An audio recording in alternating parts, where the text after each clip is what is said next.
حضرات مومنین السلام علیکم۔ اس وقت آپ کے سامنے حاضری ہوئی ہے مجلس چہلم برائے ایصال ثواب مرحومہ نسیم بیگم بنت محمد عباس مرحوم کے لیے۔ اس وقت کی مجلس کو خطاب فرمائیں گے عالی جناب مولانا سید قلب جواد نقوی صاحب قبلہ امام جمعہ لکھنؤ۔ مجلس کا آغاز تلاوت کلام پاک سے ہوگا۔ اولاً تلاوت کلام پاک کے فرائض انجام دیں گے جناب ولی حسین سلمہ جو کہ چشم و چراغ ہیں جناب قاری ناصر حسین صاحب کے، اور آج پہلی بار وہ مومنین کے درمیان گراف ایجنسی پر آن لائن قرأت کے حوالے سے حاضر ہوں گے، اور ہم سب دعا گو ہیں کہ پروردگار ان کے علم میں مزید اضافہ کرے۔ ولی حسین سلمہ کے بعد باقاعدہ طور پر قرأت فرمائیں گے، تلاوت کلام پاک فرمائیں گے مشہور معروف قاری محترم جناب قاری ناصر حسین صاحب۔ پیش خوانی کے فرائض انجام دیں گے جناب مختار رضوی صاحب۔ آئی حضرات، اب ہم باقاعدہ طور پر مجلس کا آغاز کرتے ہیں تلاوت کلام پاک سے، تو ایک ننھے منھے قاری سے گزارش کرتے ہیں، میری مراد ہے ولی حسین صاحب کہ وہ آپ تشریف لائیں اور تلاوت کلام پاک سے باقاعدہ طور پر مجلس کا آغاز فرمائیں۔ اعوذ باللہ من الشیطان اللعین الرجیم، بسم اللہ الرحمن الرحیم، اذا جاء نصر اللہ والفتح ورأيت الناس يدخلون في دين الله أفواجا فسبح بحمد ربك واستغفر إنه كان توابا۔ صدق اللہ العلی العظیم۔ جزاک اللہ ولی حسین سلمہ، ہم دعا گو ہیں کہ پروردگار آپ کے علم میں اضافہ کرے اور آپ اسی طرح سے خدمت اہل بیت، خدمت معصومین اور میں مصروف رہیں، تلاوت کلام پاک میں مصروف رہیں۔ آپ نے بہترین انداز میں اس کم سنی کے عالم میں بھی بہترین انداز میں آپ نے تلاوت کلام پاک سے مجلس کا آغاز کر دیا، اور اب ہم باقاعدہ طور پر مجلس کے لیے تلاوت کے لیے گزارش کرتے ہیں جناب قاری ناصر حسین صاحب سے کہ وہ تشریف لائیں اور تلاوت کلام پاک کے ذریعے مجلس کا آغاز فرمائیں۔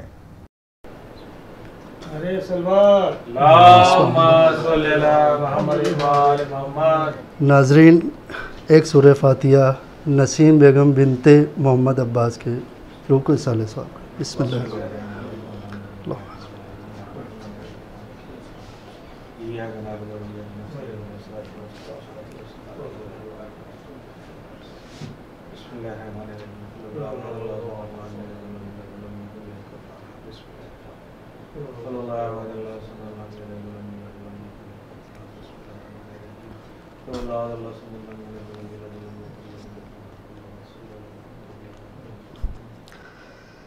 اعوذ باللہ من الشیطان اللعین الرجیم،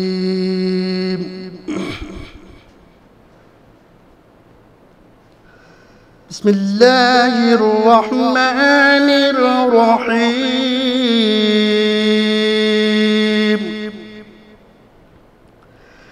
یاسین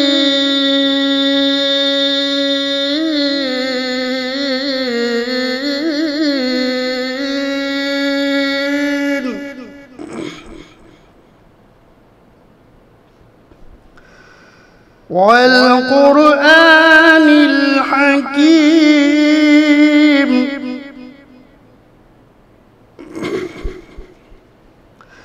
إنك لمن المرسلين على صراط مستقيم.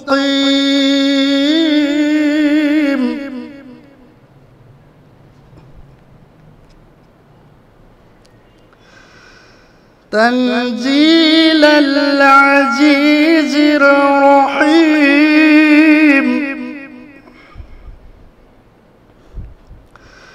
لتنذر قوما ما أنذر آباؤهم فهم غافلون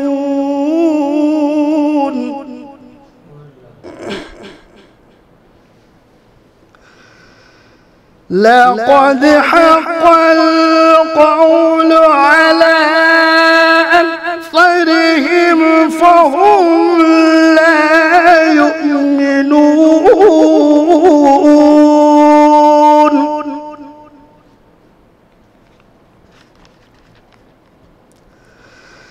إنا جعلنا في أعناقهم أغلالا فهي إلى الأذقان فهم مقمحون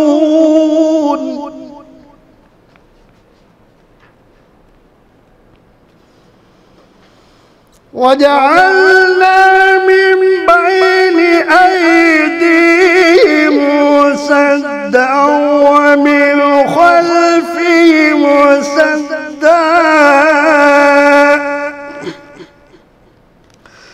ومن خلفهم سدا فأغشيناهم فهم لا يبصرون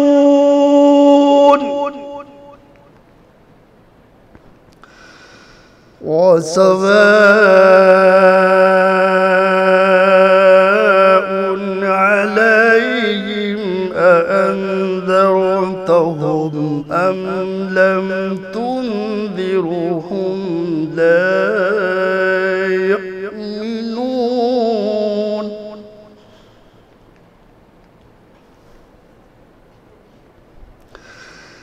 إنما تنذر من اتبع الذكر وخشي الرحمن بالغيب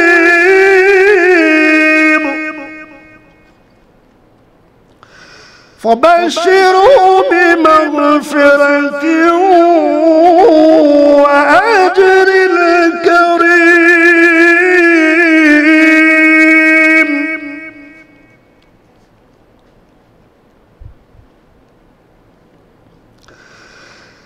إنا نحن نحيي الموتى ونكتب ما قدموا وآثارهم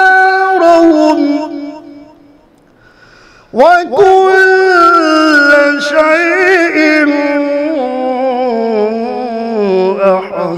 أحصيناه في إمام مبين صدق الله العلي العظيم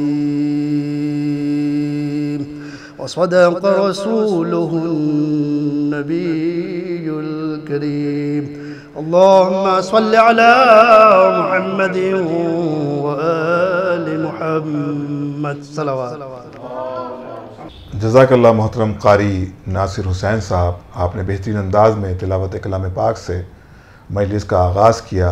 آپ کے بیٹوں کو بھی خدا سلامت رکھے، آپ کو بھی مولا سلامت رکھے۔ اور اب ہم پیشخوانی کے لیے گزارش کرتے ہیں جناب مختار رضوی صاحب سے، اور یہ بھی گزارش رہے گی کہ آپ ماں کے حوالے سے رضا سرسوی صاحب کا کلام ضرور پیش فرمائیں۔ تو گزارش کی جاتی ہے پیشخوانی کے لیے جناب مختار رضوی صاحب سے کہ تشریف لائیں اور پیشخوانی کے ذریعے خراج عقیدت پیش فرمائیں۔ علی کے لال شہ مشرقین سے مانگو، علی کے لال شہ مشرقین سے مانگو، جناب فاطمہ کہ نور عین سے مانگو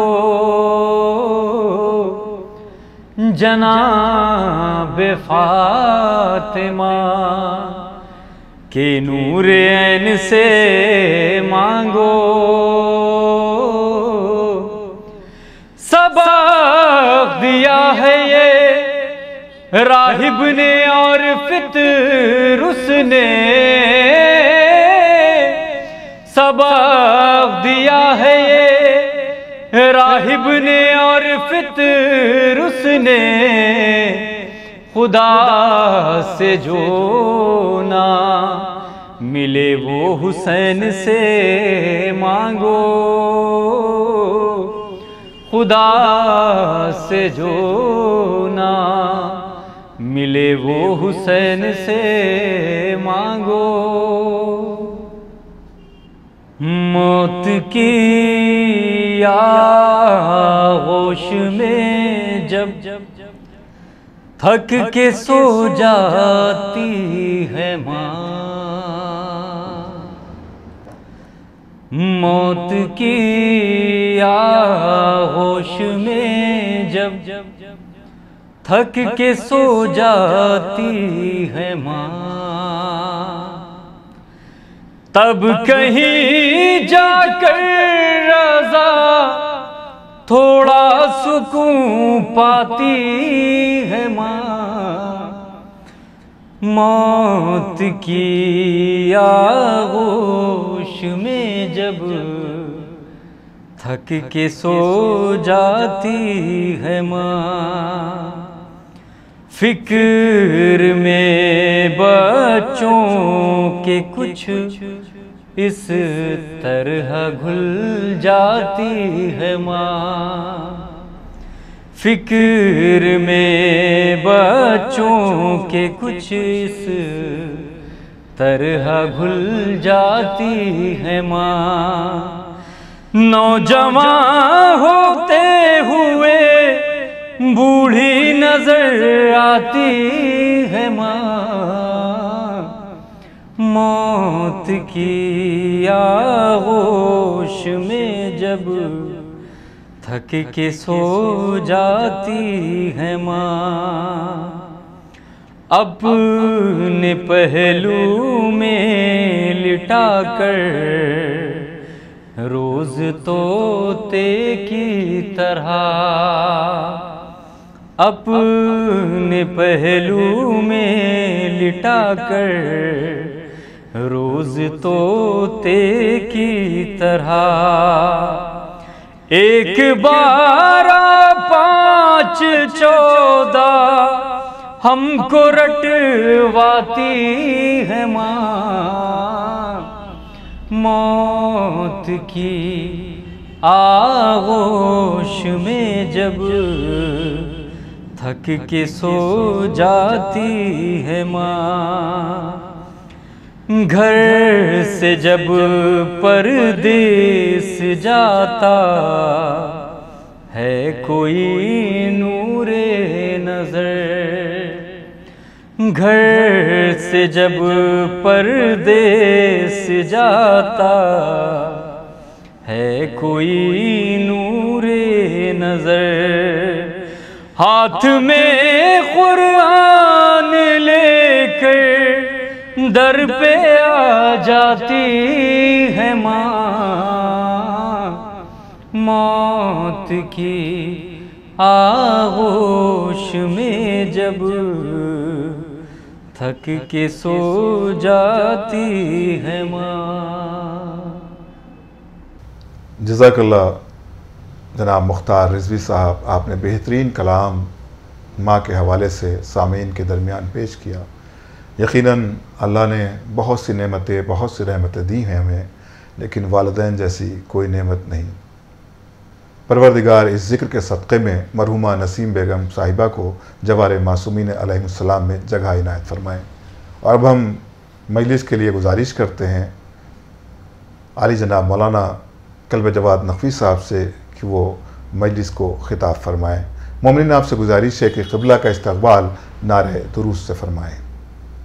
اللہم صلی علی محمد و آل محمد۔ فاتحہ۔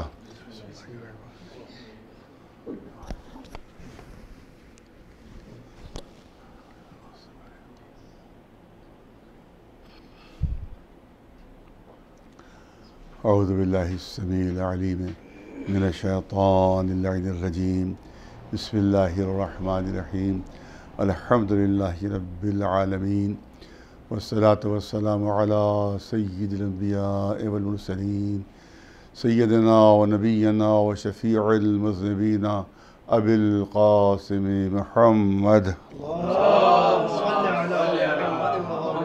اہل بیتہ الطیبین الطاہرین المعصومین، اما بعد فقد قال اللہ سبحانہ تبارک و تعالی فی کتابہ المبین وہو اصدق القائلین، انما یرید اللہ لیذہب عنکم الرجس اہل البیت ویطہرکم تطہیرا۔ صلوات۔ گزارش ہے کہ ایک مرتبہ سورہ الحمد اور 3 مرتبہ سورہ اخلاص کی تلاوت فرما کر نسیم بیگم صاحبہ مرحومہ بنت محمد عباس صاحب مرحوم کی روحوں کو ایصال ثواب فرما دے۔ بسم اللہ الرحمن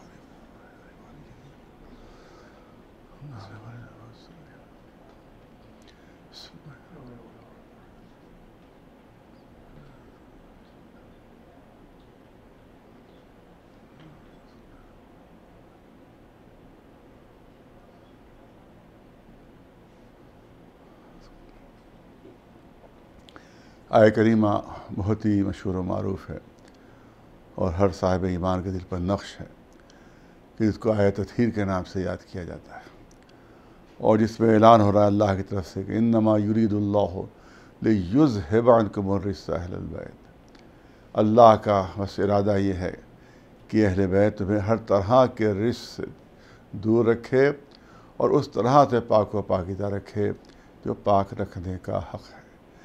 ظاہر ہے کہ بہت گہرائیاں ہیں اس آیہ کریمہ میں اور بہت پہلو ہیں، ظاہر ایک مجلس میں تمام پہلو نہیں آ سکتے، لہذا چند جو خاص پہلو وہی عرض کرنا ہے۔ آپ دیکھیں اعلان ہو رہا ہے کہ اللہ کا ارادہ یہ ہے۔ اب یہاں پر سوال یہ ہوتا ہے کہ اللہ کے ارادے کے کیا معنی ہے؟ کیا اللہ کا ارادہ اسی طرح سے ہوتا ہے کہ جس طرح سے ہمارا ارادہ ہوتا ہے، یا اللہ کے ارادے میں اور ہمارے ارادے میں کوئی فرق ہے؟ تو جب علماء سے پوچھا تو علماء نے فرمایا کہ اللہ کے ارادے 2 طرح کے ہوتے ہیں۔ ایک ارادہ تکوینی کہلاتا ہے اور ایک ارادہ تشریعی کہلاتا ہے۔ بظاہر لفظ ذرا سخت ہیں، ثقیل ہیں، لیکن معنی بہت آسان ہے ان کے۔ ارادہ تشریعی کیا ہے اور ارادہ تکوینی کیا ہے؟ تو علماء نے بتایا کہ جب اللہ کسی بندے کو کوئی حکم دے دے کہ تمہیں یہ عمل انجام دینا ہے تو اس کو ارادہ تشریعی کہتے ہیں۔ اقیم الصلاۃ، نماز قائم کرو۔ اللہ کا ارادہ یہ ہے کہ نماز قائم ہو، مگر اللہ کو نماز نہیں پڑھنا ہے، نماز بندوں کو پڑھنا ہے اللہ کا ارادہ، مگر عمل جو ہے وہ بندوں کی ذمہ داری ہے۔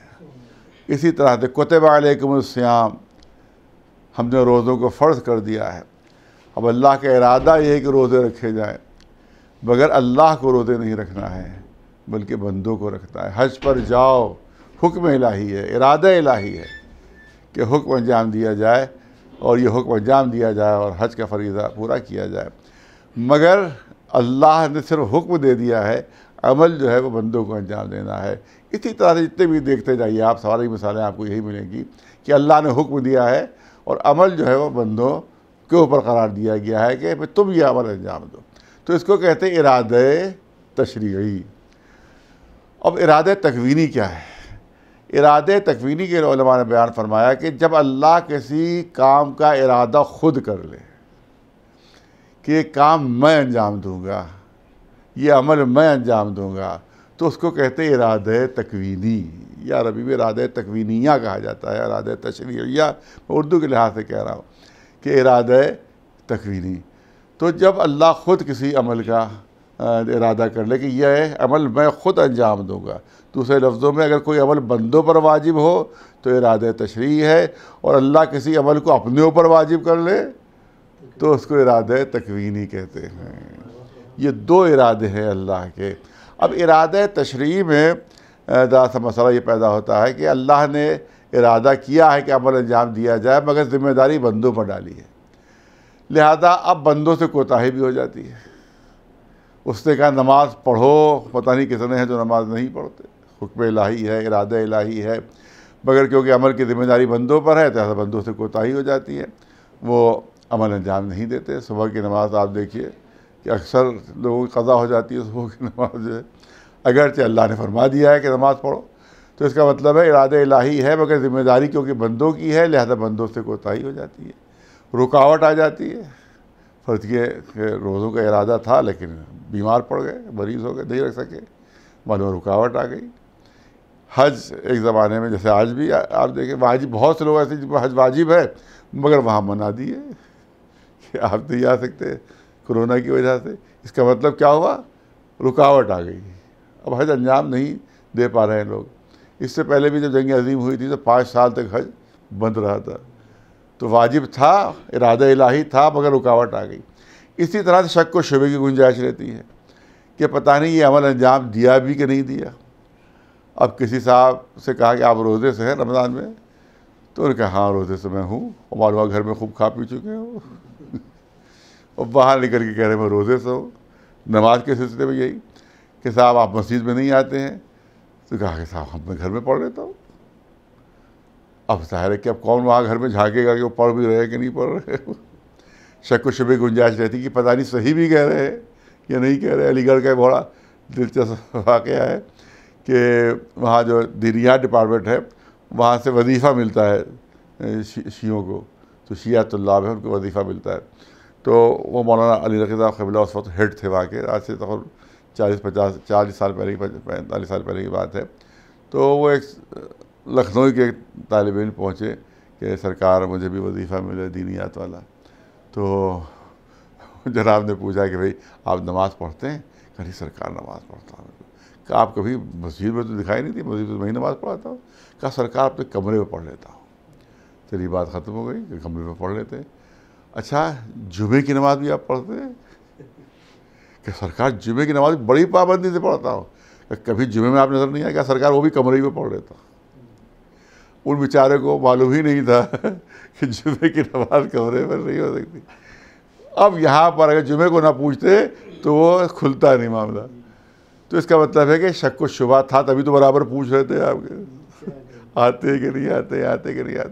تو اس کا مطلب ہے کہ بندوں کے سلسلے میں شک و شبے کی گنجائش بھی ہوتی ہے کہ پتہ نہیں عمل انجام دیا ہے کہ نہیں دیا ہے، جھوٹ موٹ جو ہی کہہ رہا ہے وہ۔ تو اگر اللہ ارادہ کر لے تو کوئی شک و شبے کی گنجائش نہیں ہوتی، اور اگر بندہ ارادہ کرے تو شک و شبے کی گنجائش ہوتی ہے۔ اللہ کیا نہ کوئی رکاوٹ آ سکتی ہے، بندے کیا رکاوٹ آ جاتی ہے۔ اللہ کیا معاذ اللہ کسی کوتاہی کی گنجائش نہیں، بندوں میں کوتاہی ہو جاتی ہے۔ تو لہذا اس کو کہتے ہیں ارادہ تکوینی، اس کو کہتے ہیں ارادہ تشریحی۔ اب میں مثال آپ کے سامنے پیش کروں تاکہ بچوں پر بات واضح ہو جائے۔ اس نے ارادہ کیا کہ میری ہر مخلوق تک رزق پہنچتا رہے گا۔ اللہ نے ارادہ فرمایا کہ اس کی ہر مخلوق تک رزق پہنچتا رہے گا۔ یہ ارادہ تشریعی نہیں ہے، ارادہ تکوینی ہے۔ یعنی اللہ نے بندوں پر ذمہ داری نہیں ڈالی ہے کہ ایک دوسرے تک رزق پہنچاؤ، ایک دوسرے تک روزی پہنچاؤ، کیونکہ اگر بندوں پر ذمہ داری ڈالی ہوتی کہ ایک دوسرے تک رزق پہنچاؤ تو بجائے رزق پہنچانے کے بھوکا مار دیتے، بھوکا ختم کر دیتے۔ لہذا اللہ نے رزق پہنچانے کی ذمہ داری بندوں پر نہیں ڈالی، اپنے اوپر ذمہ داری لی ہے کہ میں ہر مخلوق تک رزق پہنچاتا رہوں گا۔ تو جب اللہ نے خود ذمہ داری لے لی ہے تو اب چاہے پتھر کے اندر چھپا ہوا کوئی حقیر سا کیڑا کیوں نہ ہو، اس تک رزق پہنچتا رہے گا، کیونکہ اللہ نے خود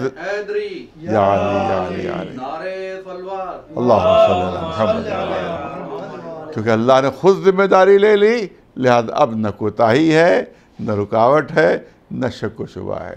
تو جب دو قسم کے ارادے ہیں اللہ کے، ایک ارادہ تشریع ہے کہ جب ذمہ داری بندوں پر ہے، جیسے اقیموا الصلاۃ آتوا الزکوٰۃ کتب علیکم الصیام، اور دوسرا ارادہ تکوینی ہے جب عمل کی ذمہ داری اللہ اپنے اوپر لے لیتا ہے۔ تو اب آیت تطہیر میں اعلان ہو رہا ہے انما یرید اللہ، اللہ کا ارادہ یہ ہے۔ تو سوال یہ ہوتا ہے کہ کون سا ارادہ؟ ارادہ تشریع مراد ہے یا ارادہ تکوینی مراد ہے؟ میں نے آپ کے سامنے عرض کیا کہ ارادہ تشریح میں عمل کی ذمہ داری بندوں پر ہوتی ہے اور ارادہ تکوینی میں عمل کی ذمہ داری اللہ اپنے اوپر لیتا ہے۔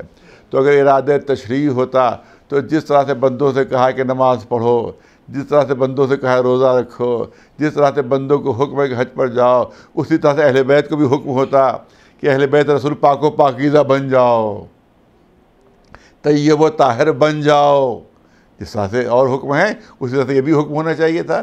اور ہمارا تو عقیدہ یہ بھی ہے کہ اگر یہ بھی حکم ہوتا تب بھی اہل بیت کی طہارت میں کوئی فرق نہ آتا، نہ کوئی کوتاہی ہوتی، نہ کسی قسم کی رکاوٹ آتی، نہ کوئی شک و شبے کی گنجائش رہتی، مگر اللہ نے یہ ذمہ داری طہارت و پاکیزگی کی اہل بیت پر نہیں ڈالی کہ تم پاک و پاکیزہ بن جاؤ، بلکہ ذمہ داری اپنے اوپر لی کہ میں تمہیں پاک رکھوں گا۔ اس کا مطلب یہ ہے کہ پاک رہنا اہل بیت کی ذمہ داری نہیں ہے، ان کو پاک رکھنا اللہ کی ذمہ داری ہے۔ صلوات بھیجے پر محمد صلی اللہ علیہ محمد۔ اچھا، یہاں پر پھر ایک سوال پیدا ہوتا ہے، وہ سوال یہ پیدا ہوتا ہے کہ چلیے ہم نے مان لیا کہ آیت تطہیر کے ذریعے سے اہل بیت کی طہارت کا اعلان ہو گیا، اہل بیت کی پاکیزگی کا اعلان ہو گیا، لیکن ہر پاک چیز کے نجس ہونے کا امکان رہتا ہے، ہر پاک چیز کے نجس ہونے کا امکان رہتا ہے۔ بعض وقت ہم چلے نماز کے لیے گھر سے نہائے بھی، اپنے کو پاک کیا، کپڑے پہنے پاک و پاکیزہ، اور جب گلی سے گزر رہے تھے وہاں پرنارے سے پانی آ گیا، نجس پانی تھا، وہاں فوراً پھر گھر پلٹے، ارے صاحب یہ تو پھر نجس ہو گئے ہم، لہٰذا اب ہم پھر کپڑے بدلے، پھر اپنے کو پاک کیا، پھر چلے۔ تو اس کا مطلب ہے پاک تھے مگر اتفاقاً نجس ہو گئے۔ اب مثال دے دیں کہ میرے جیب میں رومال ہے، فرض کیجیے رومال پاک و پاکیزہ ہے، اور میں نے جب باہر نکلا میں نے تو آپ گلی کی حالت دیکھیے رہے کہ کیا حالت ہے یہ، میں نے رومال جو نکالا اتفاق سے ہاتھ سے چھوٹ گیا رومال، اور جو اب جو زمین پر گرا تو وہاں نجاست پڑی ہوئی تھی، نجاست پر گرا اور نجس ہو گیا۔ تو اس کا مطلب ہے کہ ابھی پاک ہے، چند منٹ کے بعد اس کے نجس ہونے کا امکان ہے، نہ ہو وہ الگ بات ہے، لیکن امکان ہے، پاسبلٹی ہے کہ وہ شاید نجس ہو جائے۔ تو ہم نے مان لیا کہ اہل بیت پاک، لیکن ہر پاک چیز کے نجس ہونے کا امکان رہتا ہے، لہذا یہ بھی اللہ کو بتا دینا چاہیے تھا کہ اہل بیت کب تک پاک ہیں، یہ بھی اللہ کو اعلان کر دینا چاہیے تھا کہ کب تک پاک ہے، کیونکہ ہمیشہ پہ شبہ رہے گا کہ بھائی ہر پاک نجس ہو سکتی ہے، تو خدا خاصہ معاذ اللہ ان تک بھی کوئی نجاست نہ آ گئی ہو، لہذا اللہ کو اعلان کرنا چاہیے تھا کب تک پاک ہیں، کب تک پاک ہے۔ تو میں عرض کروں گا آیت تطہیر یہ بھی اعلان کر رہی ہے کہ اہل بیت کب تک پاک ہے۔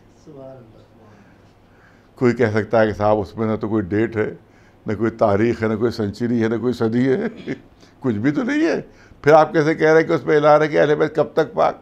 تو اس کے لیے آپ کو ایک دوسری آیت پڑھنا پڑے گی، اور وہ ہے وہ کعبہ معظمہ کے لیے، وہ ہے بیت اللہ کے لیے، وہ ہے کعبہ شریف کے لیے، کہ جناب ابراہیم اور جناب اسماعیل کو حکم دیا جا رہا ہے اللہ کی طرف سے کہ طہر بیتیہ، اے ابراہیم اسماعیل تمہاری ذمہ داری ہے کہ تم میرے گھر کو پاک رکھو، تم بیت اللہ کو پاک رکھو، تم کعبے کو پاک رکھو۔ تو یہاں کے اوپر اللہ نے اپنے گھر کی پاکیزگی کی ذمہ داری جناب ابراہیم و اسماعیل پر ڈالی۔ اے ابراہیم، اے اسماعیل، آپ کی ذمہ داری ہے کہ آپ میرے گھر کو پاک رکھیں۔ تو اب آپ تاریخ کعبہ اٹھا کر دیکھ لیجئے کہ جب تک جناب ابراہیم و اسماعیل حیات رہے کسی کی جرت نہ ہو سکی کعبے کے اندر کوئی نجاست لے جا سکے۔ کیوں؟ کیونکہ جن کے اوپر طہارت کی ذمہ داری ڈالی گئی ہے وہ موجود ہیں، وہ موجود ہیں، لہذا اب کسی کی ہمت و جرت نہیں ہوئی کہ کعبے کے اندر کوئی نجاست جا سکے۔ لیکن جب جناب ابراہیم و اسماعیل دنیا سے رخصت ہوئے تو کعبے کے اندر بتوں کی نجاست آ گئی۔ قرآن نے خود بتوں کو نجس کہا ہے، قرآن مجید نے خود بتوں کو نجس کہا۔ بت آئے کہ نہیں آئے، 365 بت تھے، اور قرآن نے بتوں کو نجس کہا ہے۔ تو اس کا مطلب جب تک ابراہیم و اسماعیل حیات رہے کسی کی جرت نہیں ہوئی کہ وہاں پر کوئی نجاست لے جا سکے، کیونکہ جو ذمہ داران طہارت ہیں وہ موجود ہیں۔ لیکن جب یہ دنیا سے رخصت ہوئے تو بتوں کی نجاست آ گئی۔ اس کا مطلب یہ ہے کہ جب تک ذمہ دار طہارت موجود رہتا ہے، طہارت موجود رہتی ہے، پاکیزگی موجود رہتی ہے۔ جب تک ابراہیم اور اسماعیل حیات رہے، کعبے کے اندر کوئی نجاست نہیں لے جا سکا، لیکن یہاں کے اوپر اللہ نے بیت اللہ کی طہارت کی ذمہ داری بندوں پر ڈالی اور اہل بیت کی پاکیزگی کی ذمہ داری اپنے اوپر لی۔ تو جب تک اللہ موجود ہے، ذمہ دار طہارت موجود ہے، اہل بیت کی طہارت موجود ہے۔ ایک صلوات بھیج دے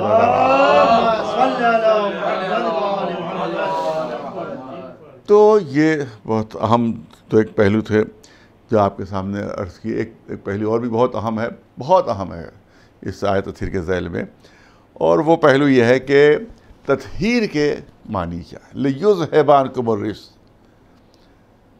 اس کے معنی جو ہمارے دوسرے مسلک کے مفسرین ہیں وہ بیان کرتے ہیں کہ اللہ انہیں پاک کر رہا ہے، اللہ ان سے نجاست کو دور کر رہا ہے، اللہ ان کو پاک کر رہا ہے۔ تو یہ معنی اگر بیان کیا جائے تو اس میں ایک نقص کا پہلو نکلتا ہے، اس میں نقص کا پہلو نکلتا ہے۔ پاک کر رہا ہے اللہ، تو پاک وہ چیز کی جاتی ہے جو نجس ہوتی ہے۔ جو پاک چیز ہوتی ہے اس کو پاک کرنے کا کوئی مطلب ہی نہیں ہے۔ اس کا مطلب معاذ اللہ کو نجاست تھی جس کو پاک کیا گیا، کوئی نقص تھا جس کو دور کیا گیا، کوئی برائی تھی کہ جس کو الگ کیا گیا، یہ معنی پیدا ہو جاتے ہیں۔ لیکن آپ دیکھیں قدرت کا انتظام، دیکھیں آپ کہ دو لفظیں ایسی ہیں کہ جو عربی میں بھی استعمال ہوتی ہیں اور انہی معنوں میں اردو میں بھی استعمال ہوتی ہیں، وہ ہے رفع کرنا اور دفع کرنا۔ عربی میں رفع اور دفع ہے، اردو میں رفع کرنا دفع کرنا یہ استعمال ہوتا ہے۔ رفع کرنے کے کیا معنی ہے؟ کوئی دھبا لگ گیا ہم نے دھو دیا، یہ ہے رفع کرنا۔ کوئی نجاست تھی ہم نے پاک کر دی، یہ ہے رفع کرنا۔ کوئی برائی تھی وہ ہم نے ختم کر دی، یہ ہے رفع کرنا۔ کوئی دھبا آ گیا وہ ہم نے دھبے کو مٹا دیا، ختم کر دیا، یہ ہے رفع کرنا۔ تو رفع کرنا کیا ہے؟ کوئی نجاست ہو اس کو پاک کر دیا جائے، یہ ہے رفع کرنا۔ اور دفع کرنے کے کیا معنی ہے؟ کسی نجاست کو قریب نہ آنے دیا جائے، کسی برائی کو قریب نہ آنے دیا جائے، کسی نقص کو قریب نہ آنے دیا جائے۔ لِیُذْهِبَ عَنْکُمُ الرِّجْسَ میں رفع کے معنی نہیں ہے کہ اللہ نجاست کو دور کر رہا ہے، بلکہ دفع کے معنی ہے۔ یعنی اللہ کی طرف سے یہ اعلان ہے کہ ہم اہل بیت کے قریب کسی نجاست کو آنے نہیں دیں گے، ان کے قریب کسی نقص کو آنے نہیں دیں گے، کسی برائی کو ان کے قریب آنے نہیں دیں گے۔ اس کا مطلب یہ ہے کہ یہ اہل بیت پر پابندی نہ تھی کہ نجاستوں کے قریب نہ جائیں، یہ اللہ نے نجاستوں پر پابندی لگا دی ہے کہ اہل بیت کے قریب نہ آنے پائیں۔ صلوات بھیجے پر محمد۔ یہ معنی ہے لِیُذْهِبَ عَنْکُمُ الرِّجْسَ کے۔ اسی طرح سے میں نے عرض کیا کہ تطہیر کے معنوں میں بھی جو ہے ذرا جو دوسرے مسلک کے لوگ ہیں وہ جو معنی بیان کرتے ہیں، ہمارے علماء وہ معنی بیان نہیں کرتے۔ تطہیر کے معنی بھی ڈکشنری میں ہے پاک کرنا۔ ابھی آپ عربک کی ڈکشنری آپ اٹھائیں گے تو آپ کو تطہیر کے معنی ملیں گے پاک کرنا۔ تو اس سے پھر وہی مطلب پیدا ہوتا ہے کہ پاک کرنا تو پاک وہی چیز کی جاتی ہے جو نجس ہو۔ اس کا مطلب معاذ اللہ اللہ پاک کر رہا ہے، کوئی نجاست تھی، کوئی معاذ اللہ کوئی برائی تھی، کوئی نقص تھا، کوئی عیب تھا۔ نہیں، خود قرآن ہی نے بڑھ کر کئی مقامات پر اس کی تشریح کر دی ہے۔ آپ دیکھیں مختلف مقامات پر قرآن مجید میں ہے یسبح للہ ما فی السماوات و ما فی الارض۔ سورہ جمعہ میں آپ لوگ جو تلاوت کرتے ہیں سورہ، تو اس کی ابتدائی یہی ہو رہی ہے کہ یسبح للہ۔ یسبح کا کیا معنی ہے؟ تسبیح کرنا۔ ہر شے اللہ کی تسبیح کر رہی ہے، ہر شے اللہ کی تسبیح کر رہی ہے۔ تو تطہیر کے معنی ڈکشنری میں کیا ہے؟ پاک کرنا۔ اب تسبیح کے معنی دیکھ لیجیے جا کر۔ تسبیح کے معنی بھی ڈکشنری میں ہے پاک کرنا۔ تسبیح کے معنی ہے پاک کرنا۔ اب معنی بیان کیجئے۔ یسبح للہ ما فی السماوات و ما فی الارض، آسمانوں اور زمینوں میں ہر شے اللہ کی تسبیح کر رہی ہے۔ اور تسبیح کے معنی ڈکشنری میں پاک کرنا، تو مطلب کیا نکلا؟ ہر شے اللہ کو پاک کر رہی ہے. کہ مطلب صحیح ہوگا؟ میں نے کہا عالم کیا کچھ جاہل بھی یہ مطلب نہیں مانے گا، تسلیم نہیں کرے گا. جب علماء سے پوچھا کہ تسبیح کے معنی تو پاک کرنا ہے اور یہاں اعلان ہو رہا ہے کہ ہر شے تسبیح کر رہی ہے، توجہ ہے لفظوں پر، تو علماء نے فرمایا کہ شخصیت کی عظمت کے ساتھ ساتھ لفظ کے معنی بدل جاتے ہیں. یہاں پر تسبیح کے معنی پاک کرنا نہیں ہوں گے بلکہ اعلان پاکیزگی ہوں گے، پاکیزگی کو بیان کرنا معنی ہو گئے. اس کا مطلب ہر شے اللہ کی پاکیزگی کو بیان کر رہی ہے، ہر شے اللہ کی پاکیزگی کا اعلان کر رہی ہے. اور عربی کا قاعدہ یہ ہے کہ جب باب ایک ہوتا ہے تو معنی ایک ہوا کرتے ہیں. جس باب سے لفظ تسبیح ہے عربی میں اسی باب سے لفظ تطہیر بھی ہے. تو جو تسبیح کے معنی ہوں گے وہی تطہیر کے معنی بھی ہوں گے.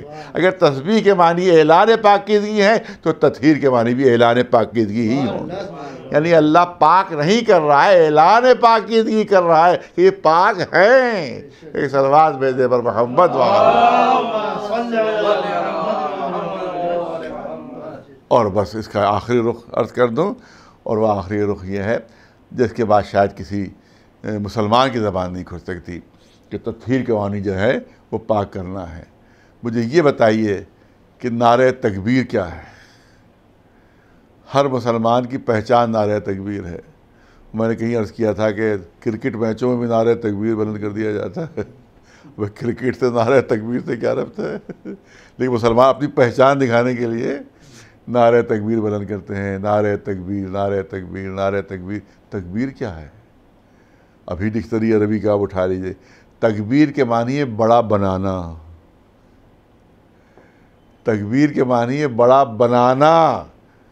تو اگر ہم ڈکشنری سے معنی لیں گے تو تکبیر کے معنی ہے بڑا بنانا. اس کا مطلب ہے کہ نعرہ تکبیر لگانے سے پہلے معاذ اللہ اللہ چھوٹا تھا. جب مسلمان نے نعرہ تکبیر بلند کیا تو اللہ بڑا ہو گیا، بزرگ ہو گیا. تو ہر ایک عالم کہے گا رہے نہیں یہ معنی بیان نہ کرو. یہاں پر بزرگی، اعلان بزرگی ہے مراد، اعلان کبریائی مراد یہاں پر ہے کہ ہر شخص جو ہے اس کی کبریائی کا اعلان کر رہا ہے. تو تکبیر کے معنی جب اعلان کبریائی ہے تو تطہیر کے معنی اعلان طہارت ہے. صلوات بھیجے پر محمد محمد. بس اس سے زیادہ عرض کرنے کا موقع ہے، حالانکہ بے شمار اس میں پہلو ہیں. اب جو عرض کرنا کیونکہ ایک مومنہ کے سارے ثواب کی مجلس ہے کہ آیت تطہیر کی جو مرکزی شخصیت وہ کون ہے. تو اگر ظاہری دیکھا جائے ظاہری لحاظ سے تو سب سے بزرگ جو ہے وہ رسول اللہ ہے. بھئی یا مرتبے کے لحاظ سے بزرگ ہوتا ہے، یا سن کے لحاظ سے بزرگ ہوتا ہے، یا رشتے کے لحاظ سے بزرگ ہوتا ہے. تو تینوں بزرگیاں رسول میں موجود تھیں. مرتبے کے لحاظ سے ہی بزرگ تھے، سن کے لحاظ سے ہی بزرگ تھے، اور رشتے کے لحاظ سے بھی بزرگ تھے. امام حسن کے نانا تھے، شہزادی کے والد تھے، ان کے خسر تھے مولا علی کے. تو لہٰذا ہر لحاظ سے دیکھا جائے تو رسول اللہ جو تھے وہ بزرگ تھے. تو ہونا ہی چاہیے تھا کہ رسول اللہ کے ذریعے سے تعارف ہوتا، رسول اللہ کے ذریعے سے پہچانوایا جاتا. لیکن جب ملائکہ نے گھبرا کر کہا پالنے والے کہ ان کے نور ہیں کہ جس سے ہماری آنکھیں خیرہ ہوئی جاتی ہیں، تو نہ رسول اللہ کے ذریعے پہچانوایا جا رہا ہے نہ مولا کائنات کے ذریعے پہچانوایا جا رہا ہے. تعارف ہو رہا ہے تو شہزادی کے ذریعے سے. ہم فاطمۃ و ابوہا و بعلہا و بنوہا. صلوات بھیجے نعرہ حیدری یا علی، نعرہ صلوات صلی علی محمد و آل محمد. ہم فاطمۃ و ابوہا. فاطمہ زہرا ہیں اور ان کے پدر بزرگوار ہیں، ان کے شوہر نامدار ہیں، ان کے بچے ہیں. اب بزرگ کون ہے؟ سب سے رسول اللہ کے ذریعے سے تعارف ہونا چاہیے تھا. بہت سے پہلو اس پہ علماء نے بیان کیے ہیں، تو میں صرف مختصراً عرض کرنا ہے مجھے. تو دو پہلو آپ کے سامنے عرض کرنا چاہتا ہوں. ایک پہلو تو یہ ہے کہ رشتے دو طرح کے ہوتے ہیں. ایک رشتہ جو ہوتا ہے واسطہ ہوتا ہے درمیان میں، ایک رشتہ ہوتا ہے جو بلا واسطہ ہوتا ہے. ایک ڈائریکٹ رشتہ ہوتا ہے، ایک انڈائریکٹ رشتہ ہوتا ہے. درمیان میں کوئی نہ کوئی واسطہ آ جاتا ہے. جیسے نانا اور نواسے کا رشتہ، درمیان میں بیٹی کا واسطہ ہے. جس طرح سے داماد اور خسر کا رشتہ، اس میں درمیان میں بیٹی کا واسطہ ہے. دوسرا رشتہ مولا علی کا تھا چچا داد بھائی، تو اس میں درمیان میں والد آ گئے، چچا آ گئے، درمیان میں جو ہے وہ وہ انڈائریکٹ ہو گیا، وہ درمیان میں واسطہ ہو گیا۔ کچھ رشتے ڈائریکٹ ہوتے ہیں بلا واسطہ، جیسے باپ اور بیٹی کا رشتہ، جیسے بیوی اور شوہر کا رشتہ، جیسے ماں اور اولاد کا رشتہ، یہ ڈائریکٹ رشتے کہلاتے ہیں، ان میں درمیان میں کوئی واسطہ نہیں ہے۔ تو عجیب بات ہے، 5 شخصیتیں چادر تطہیر کے نیچے ہیں، 4 شخصیتیں ایسی ہیں چادر تطہیر میں جن میں آپس میں کہیں نہ کہیں کوئی واسطہ آ جاتا ہے رشتے میں، انڈائریکٹ رشتہ ان کا ہے۔ لیکن اکیلی شہزادی فاطمہ زہرا ہے کہ چادر میں جتنے ہیں سب سے بلا واسطہ رشتہ ہے، چادر تطہیر کے لیے جتنے سب سے بلا واسطہ رشتہ ہے۔ رسول باپ ہے، علی شوہر ہے، حسن و حسین لخت جگر ہے۔ ایک صلوات بھیج دے بردار۔ دوسرا پہلو یہ بیان کیا جاتا ہے، وہ بھی ضروری ہے بیان کرنا، کیونکہ اس پر بڑی بحث اور گفتگو ہوتی ہے کہ اہل بیت میں کون کون شامل ہے، کون کون شامل ہے، کون کون شامل نہیں ہے۔ آج تک بحث ہو رہی ہے، آج تک گفتگو ہو رہی ہے، تو رسول اللہ دیکھیے کتنی احتیاط ہو رہی ہے۔ یہ حدیث قدسی ہے، ہم فاطمۃ و ابوہا و بالھا و بنوہا، یہ اللہ کا اعلان ہے۔ آپ لوگ جانتے ہیں حدیث قدسی اس اللہ کے کلام کو کہتے ہیں کہ جو قرآن میں شامل تو نہیں ہے لیکن ہے اللہ کا کلام۔ اس کو اہل سنت بھی مانتے ہیں، اس کو شیعہ بھی مانتے ہیں، تمام فرقے کے لوگ حدیث قدسی کو مانتے ہیں۔ حدیث قدسی یعنی اللہ کا وہ کلام جو ہے تو اللہ کا کلام مگر قرآن کا جز نہیں ہے، پارٹ آف دا قرآن نہیں ہے۔ تو یہ حدیث قدسی ہے، ہم فاطمۃ و ابوہا، یہ رسول اللہ کا بیان نہیں ہے، کسی امام کا بیان نہیں ہے، بلکہ اللہ کا بیان ہے اور اللہ کا اعلان ہے، جس کو حدیث قدسی کہتے ہیں۔ تو اس کے ذریعے سے اعلان ہو رہا ہے کہ فاطمہ زہرا ہے، یہ رسول ہیں، ان کے والد ہیں، ان کے شوہر ہیں، ان کے بچے ہیں۔ اب علماء فرماتے ہیں کہ اگر اہل بیت کا تعارف رسول اللہ کے ذریعے سے ہوتا، اگر اہل بیت کا تعارف رسول اللہ کے ذریعے ہوتا تو جتنے رسول کے رشتہ دار تھے سب دعوے دار ہو جاتے کہ ہم بھی داخل اہل بیت ہیں، ہم بھی داخل اہل بیت ہیں، ہم بھی داخل اہل بیت ہیں۔ اگر رسول اللہ کے ذریعے سے اہل بیت کا تعارف ہوتا تو جتنے رشتہ دار تھے سب داخل ہو جاتے، سب دعوے دار ہو جاتے کہ ہم بھی داخل ہیں، ہم بھی داخل ہیں۔ اس لیے اللہ نے اہل بیت کو پہچنوایا تو رسول کے ذریعے نہیں پہچنوایا ہے، بلکہ تعارف ہوا شہزادی فاطمہ زہرا کے ذریعے، تاکہ قیامت تک کے لیے اعلان ہو جائے کہ اہل بیت رسول کے رشتہ داروں کو نہیں کہتے ہیں، فاطمہ زہرا کے رشتہ داروں کو کہتے ہیں۔ ایک صلوات یہ ہے عظمت، یہ ہے شرف اور یہ ہے مرتبہ شہزادی کا۔ اور صرف یہی نہیں بلکہ تمام بڑی بڑی کتابوں جو اہل سنت کی ہیں اس میں حدیثیں موجود ہیں شہزادی کے لیے کہ شہزادی جنت کی خواتین کی سردار ہے۔ فاطمۃ سیدۃ نساء اہل الجنہ، جنت کی جو اہل عورتیں ہیں ان کی سردار ہیں۔ صرف یہی نہیں بلکہ یہ بھی اعلان ہے، فاطمۃ بضعۃ منی، فاطمہ وہ ٹکڑا ہے جو مجھ سے ہے، فاطمہ وہ ٹکڑا ہے جو مجھ سے ہے۔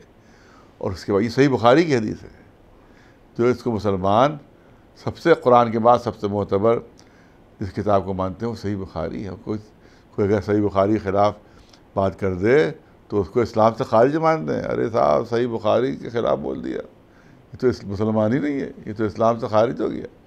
بعض مقامات ایسے ہیں کہ قرآن کے اوپر وہ صحیح بخاری کو ترجیح دیتے ہیں، جیسے طلاق کا معاملہ ہے کہ قرآن کچھ طلاق کے بارے میں کہہ رہا ہے، صحیح بخاری میں کچھ ہے، تو قرآن کی نہیں مان رہے ہیں، صحیح بخاری میں ہے، اب تو اسی کو مانیں گے۔ تو اتنی اہمیت کتاب کی ہو کہ جہاں قرآن کو رد کر کے صحیح بخاری کو مانا جا رہا ہے، اسی صحیح بخاری میں یہ حدیث موجود ہے کہ فاطمۃ بضعۃ منی۔ اور صرف یہی نہیں ہے بلکہ آگے بھی ارشاد ہے کہ من آذاہا فقط آذانی، کہیں پر یہ بھی ہے کہ من اغضبہا فقط اغضبنی، فرق نہیں ہے۔ جس نے فاطمہ زہرا کو غضبناک کیا اس نے مجھے غضبناک کیا، جس نے فاطمہ زہرا کو اذیت پہنچائی رسول فرما رہے ہیں کہ اس نے مجھے اذیت پہنچائی۔ ظاہر ہے کہ خالی شہزادی سے یہ جملہ نہیں کہا ہوگا ورنہ فائدہ ہی کیا اس جملے کا، مقصد ہی ختم ہو جاتا۔ ہر مسلمان کو معلوم تھا کہ رسول اللہ کا ارشاد ہے کہ فاطمہ زہرا کی عزت رسول کی اذیت ہے، مگر کیا کیا جائے، تاریخ میں ہیں جملے کہ جتنی زیادہ سے زیادہ اذیتیں مسلمان پہنچا سکتے تھے وہ سب شہزادی کو پہنچائیں۔ اذیتیں دو طرح کی ہوتی ہیں، روحانی اور ذہنی اذیت اور جسمانی اذیت۔ کبھی کبھی ذہنی اذیت جسمانی اذیت سے زیادہ بڑھ جاتی ہے، تو دونوں اذیتیں پہنچائی جا رہی ہیں۔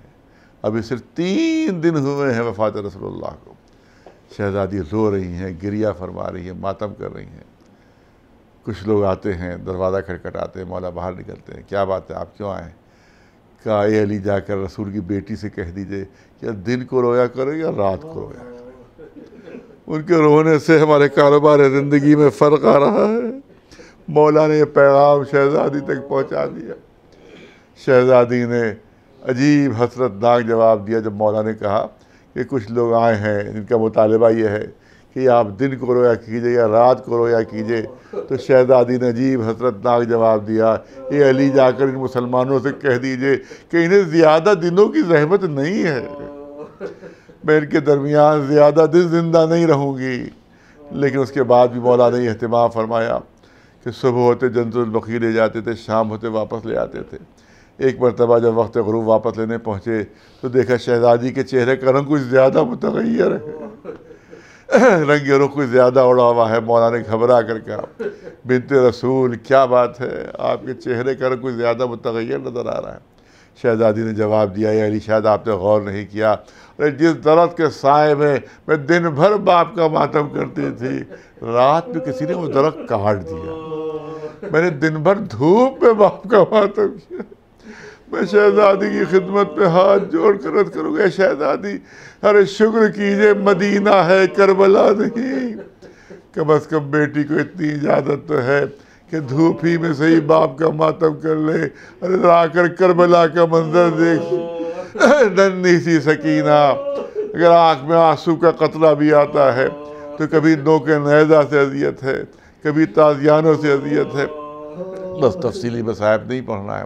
اس کے بعد تاریخ اسلام کا وہ سیاہ ترین باب، جب دروازے پر لکڑیاں جمع کی جاتی ہیں، آواز دی جاتی ہے علی کو باہر نکالو ورنہ ہم گھر میں آگ لگا دیں گے۔ شہزادی نے فریاد کی، ارے اس گھر میں تو میرے چھوٹے چھوٹے بچے ہیں، اس گھر میں تو حسن و حسین ہے، کیا بچوں سمیت گھر کو جلا دو گے؟ آنے والوں نے کہا کہ ہاں ہم بچوں سمیت گھر کو جلا دیں گے۔ دروازے میں آگ لگائی گئی، دروازہ توڑا گیا، شہزادی دیوار و در کے درمیان آ گئی، پسلیاں ٹوٹ گئی، شکم میں جناب محسن کی شہادت ہو گئی۔ ایک روایت اور بھی ہے جو کم پڑھی جاتی ہے کہ جس وقت دروازہ توڑا جا رہا تھا، شہزادی بالکل دروازے سے لگی کھڑی ہوئی تھی، متصل کھڑی ہوئی تھی۔ دروازے سے بالکل لگا اور متصل کھڑا ہونا خود اس بات کی دلیل ہے کہ خود شہزادی کو تصور بھی نہیں تھا کہ میرے گھر کا دروازہ توڑا جائے گا، بالکل دروازے سے متصل کھڑی تھی۔ جب دروازے کو زور سے دھکا دیا گیا تو ایک دروازے میں ایک لمبی سی کیل تھی جو پسلیوں کے آر پار ہو گئی۔ شہزادی زمین پر گر پڑی، لوگ درنا گھر کے اندر گھسے، مولا علی کو گرفتار کیا، گرفتار کر کے لے کر چلے۔ اب شہزادی وہیں دروازے کے پاس گری ہوئی ہے۔ روایت کہتی ہے ایک ہاتھ پسلیوں کے اوپر ہے، ایک ہاتھ ٹوٹی ہی پسلیوں کے اوپر۔ اب ظاہر کہ جنہیں نے علی کو گرفتار کیا ہے دروازے ہی تو ان کو واپس جانا ہے۔ روایت کہتی ہے کہ جیسے ہی علی کو گرفتار کر کے دروازے سے لے کر چلے، فاطمہ زہرا کے ایک ہاتھ پسلیوں پر تھا، دوسرا ہاتھ آگے بڑھایا اور علی کا دامن تھام لیا۔ میں علی کو جانے نہیں دوں گی، میں علی کو جانے نہیں دوں گی۔ عزاداروں آنے والوں نے سختی سے کہا اے رسول کی بیٹی علی کا دامن چھوڑ دو، علی کا دامن چھوڑ دو۔ شہزادی نے فرمایا نہیں میں دامن نہیں چھوڑوں گی، میں علی کو جانے نہیں دوں گی۔ قنفذ ملعون آگے بڑھتا ہے اور تلوار کا دستہ شہزادی کے ہاتھ پر مارتا ہے، شہزادی کا ہاتھ کوہنی سے شکستہ ہو جاتا ہے، دامن چھوٹ جاتا ہے۔ عزاداروں جب تک شہزادی زندہ رہی اس ہاتھ سے کام نہیں لے سکی، اس طرح سے یہ ہڈی ہاتھ کی شکستہ ہو گئی تھی کہ اس ہاتھ سے کام نہیں لے سکیں. بس میں مجلس ختم کرنا چاہتا ہوں. عزاداروں، شہزادی دنیا سے رخصت ہو گئیں. مولا نے غسل کا اہتمام کیا، کفن کا اہتمام کیا. اس کے بعد جب غسل دے دیا اور کفن پہنا دیا تو فرمایا اے بچوں آؤ اور اپنی ماں سے آخری بار میں، اب قیامت سے پہلے ملاقات نہیں ہوگی.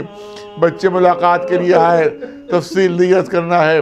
ننھی سی شہزادی زینب قریب پہنچی، دیکھا ماں کفن میں لپٹی ہوئی لیٹی ہوئی ہے، کفن میں لپٹی ہوئی لیٹی ہے. ننھی سی بچی نے اپنا معصوم چہرہ اٹھایا اور باپ سے ایک سوال کیا. بابا میرے ایک سوال کا جواب دے دیجیے. کہ ننھی زینب کیا پوچھنا چاہتی ہو؟ کہا بابا میں نے کئی میتیں دیکھی کہ جن کو کفن میں جب لپیٹا جاتا ہے تو پیر بھی سیدھے کر دیے جاتے ہیں، دونوں ہاتھ بھی سیدھے کر دیے جاتے ہیں. اے بابا آپ نے صرف ماں کا ایک ہاتھ سیدھا کیا، دوسرا ہاتھ سیدھا نہیں کیا. علی تڑپ کر بولے میری بچی زینب ہاتھ اس طرح سے ٹوٹا ہوا ہے، اس طرح سے شکستہ ہو چکا ہے کہ وہ ہاتھ سیدھا نہیں ہو سکتا. بس عزاداروں مجلس تمام ہو رہی ہے. مولا علی شب کا سناٹا ہے اور مولا علی لے کر پہنچتے ہیں جنت البقیع میں. شہزادے کا جنازہ پہنچتا ہے اور اب دفن کا وقت آتا ہے. آپ دیکھیں جب بھی کسی مومنہ کی تدفین کا وقت آتا ہے تو ایک آواز آپ سنتے ہیں کہ اب تدفین ہو رہی ہے مومنہ کی، سارے نامحرم ہٹ جائیں، سارے نامحرم ہٹ جائیں. سارے نامحرم ہٹا دیے جاتے ہیں اور صرف محرم جو ہے وہ خاتون کی تدفین کرتے ہیں. اور کسی بھی تدفین کے لیے کم از کم 2 محرموں کی ضرورت پڑتی ہے کہ ایک قبر کے اندر اترے اور دوسرا قبر کے اوپر سے جنازہ دے، اور جو قبر کے اندر اترا ہوا ہے وہ جنازہ لے کر اور اس کو قبر کے اندر لٹائے. لیکن مولا کی مظلومی دیکھیے، مولا کی بے کسی دیکھیے کہ شہزادی فاطمہ زہرا کی تدفین کے وقت مولا اکیلے محرم ہے، اکیلے محرم ہے. بچے اتنے چھوٹے چھوٹے ہیں، اتنے چھوٹے چھوٹے بچے ہیں کہ نہ قبر پہ اندر اتر کر لاش کو لے سکتے ہیں، نہ قبر کے اوپر سے میت دے سکتے ہیں. علی کرے تو کیا کرے. روایت کہتی یہی وقت تھا کہ مدینے کا رخ کیا، آواز دی اے اللہ کے رسول علی کی مدد کے لیے آ جائیں. علی فاطمہ زہرا کو کیسے دفن کرے؟ روایت کہتی ہے کہ قبر سے 2 ہاتھ بلند ہوتے ہیں. اے علی میری امانت میرے سپرد کر دو، اے علی میری امانت میرے سپرد کر دو. عزاداروں آپ نہیں سمجھے کہ اس جملے سے علی کے دل پر کیا گزری ہوگی.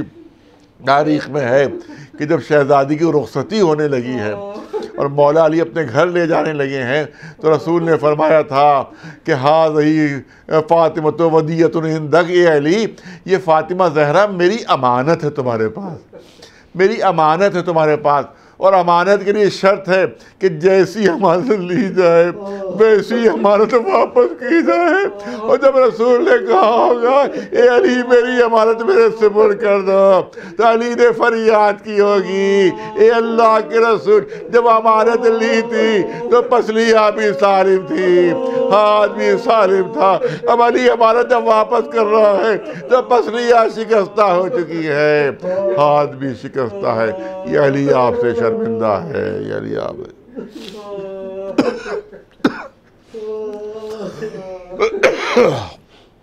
سَيَعْلَمُ الَّذِينَ ظَلَمُوا أَيَّ مُنْقَلَبٍ يَنْقَلِبُونَ أَلَا لَعْنَةُ اللَّهِ عَلَى الْقَوْمِ الظَّالِمِينَ. گزارش ہے ایک مرتبہ سورہ حمد اور 3 مرتبہ سورہ توحید کی تلاوت فرما کر نسیم بیگم صاحب مرحومہ بنت محمد عباس صاحب مرحوم کی روحوں کو ایصال ثواب فرما دے.